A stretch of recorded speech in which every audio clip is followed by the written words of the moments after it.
Hemos llegado al día martes y este día vamos a hablar sobre la señal del pacto abrahámico.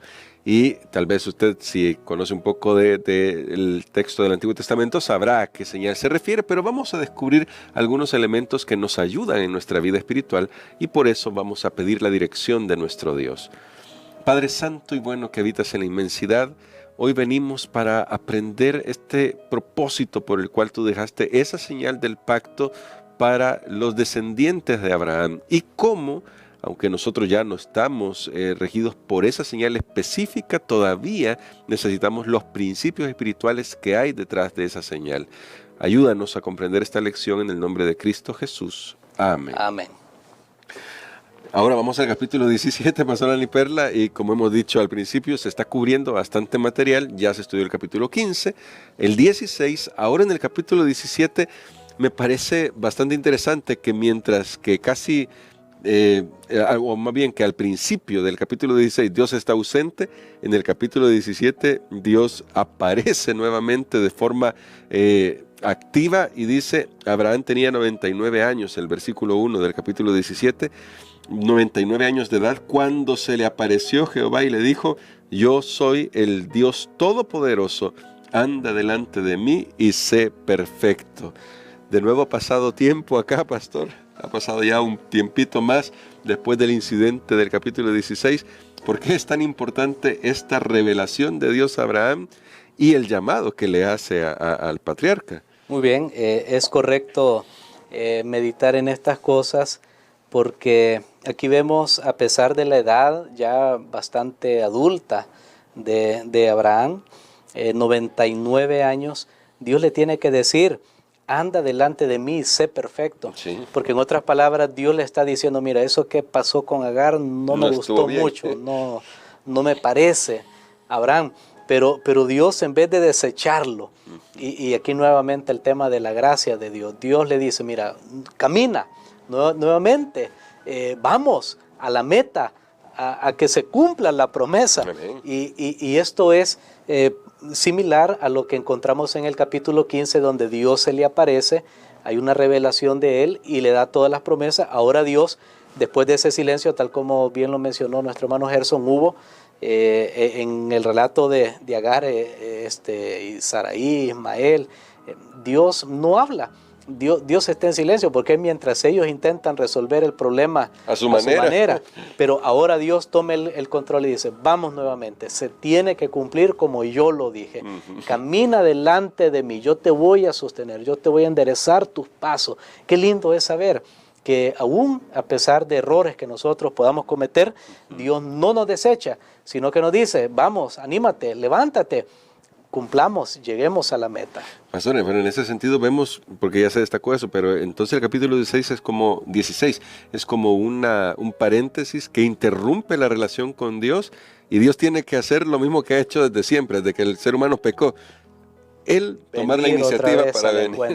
Muy bien, y entonces aquí le repite básicamente, como usted decía, lo que ya le dijo en el capítulo 15, el pacto que tiene con él. Es correcto.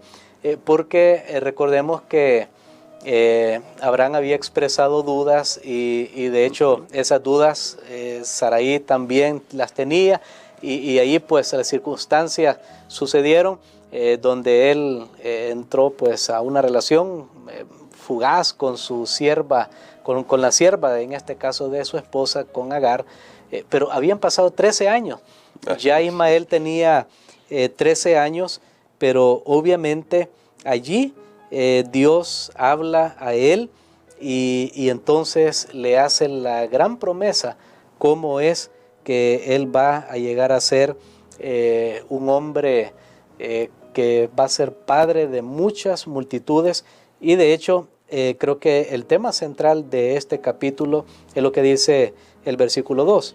Muy bien, que dice, yo haré un pacto contigo y te multiplicaré en gran manera. Muy bien, es el tema del pacto, es el tema del pacto. Nuevamente recordemos las características del pacto, algo que yo nunca voy a olvidar, hermano Gerson, y que hemos estudiado en lecciones anteriores del pacto, que lo central en el pacto siempre es Dios. Amén. Dios es el que toma la iniciativa, Dios lo hace, no somos nosotros, depende de Dios. Él incluso se encarga de de ir poniendo las condiciones para que se cumpla el pacto y finalmente hasta lleva la penalidad por el incumplimiento de ese pacto, que es el sacrificio, que ese tema tiene que ver con la señal que ahora va a recibir. Bueno, y porque ya en el capítulo 15 Dios le ha dicho a Abraham que haga algunas cosas, tráeme una becerra, tráeme algunos animales, pero ahora Dios le dice a Abraham que haga otra cosa. Y pastor, quisiera que nos ayudara a comprender esto porque no eran el único pueblo en ese tiempo, no eran los únicos que tenían esta práctica de la circuncisión, pero vean lo que dice, queridos amigos, en el verso 10. Este es mi pacto que guardaréis entre mí y vosotros y tu descendencia después de ti. Todo varón de entre vosotros será circuncidado. Y da algunas indicaciones sobre cómo se debía hacer esto, el tiempo y todo. Pero quiero preguntarle, pastor, ¿qué hace diferente en cuanto a su significado espiritual para la descendencia de Abraham el acto de la circuncisión? Si se sabe, estudiando textos antiguos, que, y creo que hasta el día de hoy, no eran los únicos que practicaban la circuncisión. Así es. Creo que se practicaba en esas culturas del antiguo cercano oriente, como se le llama, los cananeos, los egipcios, algunos otros lo practicaban, pero aquí adquiere una nueva dimensión, un nuevo significado. Y aunque sí he hablado de la circuncisión en sí con otro factor, incluso yo lo he escuchado mucho con el factor sanitario, o sea, de salud, y se ha mencionado mucho, pero ¿qué tiene la circuncisión? Sabemos que la circuncisión puede haber un poco de sangre. Entonces ahí viene el tema, el sacrificio. De hecho, estoy recordando en este momento una experiencia en la que tuvo Moisés cuando él iba para Egipto con su esposa, con Séfora, iban pues... y en el camino un ángel se le apareció que lo quería destruir y era porque no había circuncidado a su propio hijo, porque Moisés iba a ser el dador de la ley y él no estaba cumpliendo la ley. Wow. Entonces Dios le dice, esa inconsistencia no me parece, y dice, casi es destruido. Entonces viene Moisés, circuncida a su hijo, y entonces las palabras de su esposa, ella le dice, tú me eres esposo de sangre. Y esa frase también ha tenido mucha discusión, pero relaciona la circuncisión con la sangre, y todo esto realmente al final es un recordatorio del sacrificio, porque de paso se practicaba el octavo día, que también había una celebración en el santuario cuando se llegaba a preparar ciertas festividades. En el octavo día se hacía también un sacrificio, así que todo esto está conectado, siempre con la garantía de ese pacto es un sacrificio. Recuerden que es como uno en la actualidad, usted saca un préstamo, usted hace algo, hay una garantía, porque nadie le da algo sin una garantía. Bueno, y si no me pagas, ¿qué? ¿Cómo hago? Entonces, hay una garantía. Ahora, la salvación, bueno, Dios nos ha prometido la salvación, pero Él hizo la provisión por todo, y la garantía no la ponemos nosotros, porque si la pusiéramos nosotros, violamos el pacto, ¿qué pasa? Tenemos que morir, violamos los mandamientos, tenemos que morir, entonces no hay manera. Dios lo que hace es, Él es la garantía, es el propio sacrificio de su Hijo, y pienso que ese componente de sacrificio, y que lo conectamos con la promesa de Dios en Génesis 3.15, lo conectamos con lo que vimos en el capítulo 15, sí.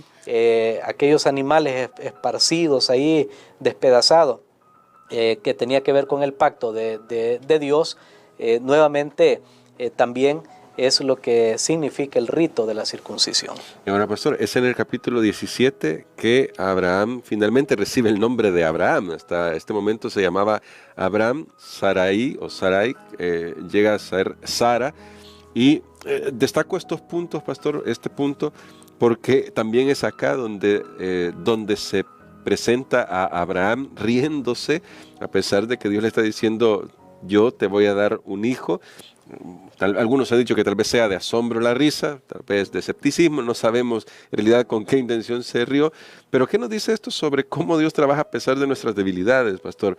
Y cómo Dios, al cambiarle el nombre, también está queriendo quizás de alguna manera cambiar su forma de ver la vida. Muy bien, esto nos habla cómo Dios obra a pesar de nuestras debilidades, pero también aquí hay un subtema, si lo podemos llamar de esta manera, y es el gozo o la risa. Recuerden que Abraham estaba en la presencia de Dios, sí. Y dice se rió. Algunos creen que en el culto, que el cristianismo, y aquí aprovecho para poner este tema, creen, no, yo tengo que estar serio, un rostro adusto, así, serio. Así como se tomaban las fotografías las personas hace 200, bueno, más de 100 años, ya cuando salieron las fotografías, incluso vemos en los pioneros, sí, toda la virtud era aparecer serio en la fotografía. Usted lo puede ver en un billete, tome un billete de dólar y los rostros que aparecen allí, personas serias, porque ese era. Hoy no, y cuando las personas se toman una foto, no, tiene que sonreír y luchamos para eso, pero aunque la sonrisa sea falsa, pero el punto es que Abraham se rió. ¿En quién? ¿En dónde? En la presencia de Dios. Y es más, el nombre Isaac sugiere que el nombre que significa risa es Dios se ríe.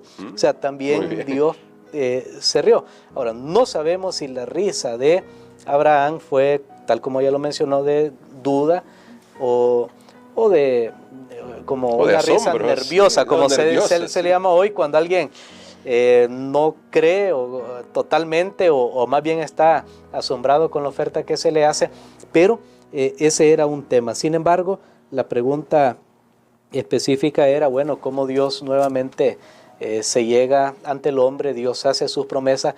Hoy, después de lo que ha pasado con Agar y con Ismael y todo eso, ya Dios es más exacto, más específico y le dice, mira, te voy a cambiar el nombre. Estaba revisando en la Biblia, todavía no ha nacido Isaac, todavía no. Cuando se hace toda esta promesa, todavía no ha nacido, pero ya Dios hoy le está asegurando cada vez más. Cuando tenemos dudas, pero luego caminamos delante de Dios, Dios se aparece nuevamente, entonces Dios nos hace las promesas más categóricas y nos va dando señales que vas a llegar a tu destino en medio de todos los problemas. Creo que es algo que podemos rescatar de esta historia. Sí, definitivamente. Así que, pastor, creo que al final podemos orar porque Dios no se rinde con nosotros y quizás queremos hacer la invitación a todos nuestros amigos, bueno, no, quizás queremos hacer la invitación a nuestros amigos y hermanos a que no se rinda tampoco. Abraham todavía se recibió el llamado, sigue delante de mí, camina delante de mí. Eso es todo lo que tenemos que hacer, hermanos, amigos, seguir caminando. La vida va a seguir teniendo sus luchas, pastor. Definitivamente, y tenemos que avanzar por fe, por eso, a pesar de los desafíos. A pesar de los desafíos, por eso le pedimos, pastor, que ore por nosotros para que sigamos avanzando por fe. Si alguien ha tropezado en este momento, no olvide que Dios todavía puede rescatarnos, puede levantarnos. Amén. Padre, te damos gracias, Señor, porque tú eres el Dios que nos ve, el Dios que nos oye.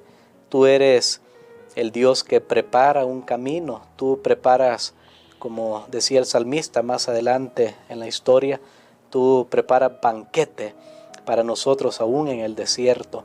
Gracias porque tus promesas se cumplen, porque podemos ver que aunque el humor, los sentimientos, las emociones, las dudas, las inquietudes de los seres humanos son cambiantes, pero tú permaneces el mismo. Amén. Y tú dices, yo no cambio, lo que yo prometí lo voy a cumplir. Amén. Ayúdanos a confiar en tus promesas, especialmente para nuestras vidas aquí y para el futuro de este mundo. Lo pedimos en el nombre de Jesús. Amén. Amén.